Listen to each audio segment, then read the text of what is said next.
I'm Christopher Tin. I'm the composer of a new ending to Giacomo Puccini's final unfinished opera, Turandot.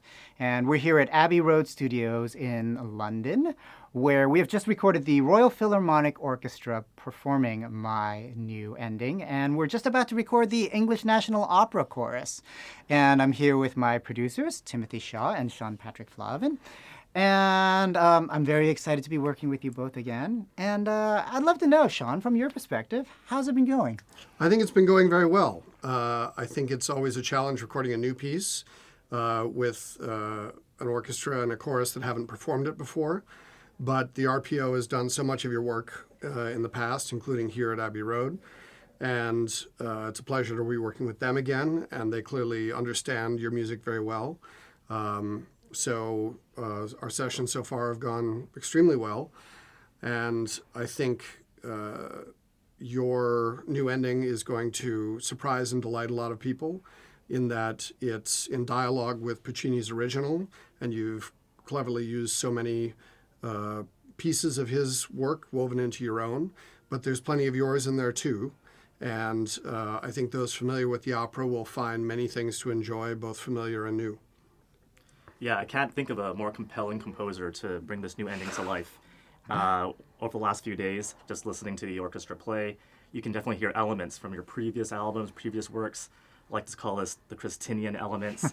I can't think of a better composer to bring this story to life, to bring this ending to life, especially one that is moving, especially one that tells a story and one that moves people. So.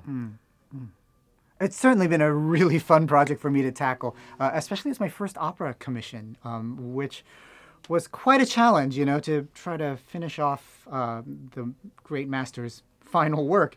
But I had a great team around me. First of all, this whole commission came about because Francesca Zambello, head of Washington National Opera, entrusted me to adopt Puccini's voice and to finish off the work. But she paired me with a great librettist as well, Susan Soon-Hee-Stanton, who's a Emmy and Golden Globe winning screenwriter. And the two of us, boy, we were thrown a very challenging task. But I will say that I think Susan came up with a really, really great way to end the plot, which has had sort of a hasty finish up until now. And I'm very excited for people to see how we've resolved the story of Calaf and Turandot. Yeah, I think it's also notable that Susan is also a talented playwright as well. And I think your background in writing programmatic music and music that tells stories either in individual pieces or in long form and albums is a great choice to adapt this work.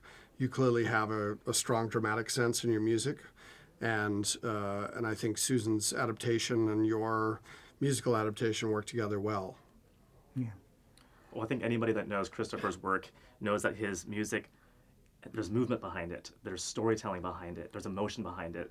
So I think if you take those three elements, that's a very powerful combination for figure skating, especially for the upcoming Olympics. Yeah. And I think even though what I know about figure skating could be written on the head of a pin, it's I can imagine exactly what the kind of thing it would be, and especially when it's edited into a smaller, more concise piece for that purpose, condensing all that drama into something that's then physically communicated through figure skating is something that I think people will find very exciting. I think when I compose, I often compose in very dramatic gestures, which I think lends itself well to figure skating and sport in general. Anything with athletic gestures choreographed to music. I like to write with strong musical phrases and ideas. And I'd like to think that helps the skater when they're competing. With those musical gestures, both small and large, I think there's a way for figure skaters to build their routines into something that not only reflects individual moves, but an overall dramatic arc.